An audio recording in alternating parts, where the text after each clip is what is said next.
Okay, welcome to part 3 of chapter 22. So now we're going to be looking at the way that natural selection can cause some of this adaptive evolution by looking at some of the modes of natural selection. So to see the difference between directional, disruptive, or stabilizing selection, we're going to look at a hypothetical population of mice. And this original population of mice has lots of different phenotypes of fur color from a very dark to a very light with several different intermediate phases. Notice that the frequency of individuals, the frequency of these alleles or whatever in the population, sort of resembles a bell curve here, with most of the individuals being in this most intermediate color.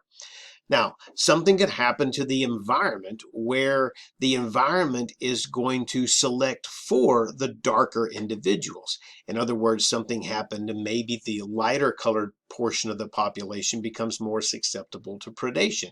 So what we begin to see then is that the evolved population moves in a directional fashion. So we can see the original population here, and we now see the evolved population that has moved directionally. This is an example of directional selection. Another way that the environment can act on the population is in a disruptive fashion. Maybe the darkest individuals and the lightest individuals in this changed environment are now the most have the most advantage.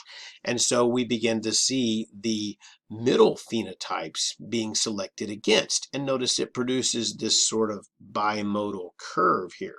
This is known as disruptive selection. Stabilizing selection is where the environment really begins to hone in its sharpness or for the most abundant phenotype, right? None of the darker ones and none of the lighter colored ones tend to survive very well. So the population over time becomes very, very narrow or very stabilized as these extreme phenotypes get removed. This is an example of stabilizing selection.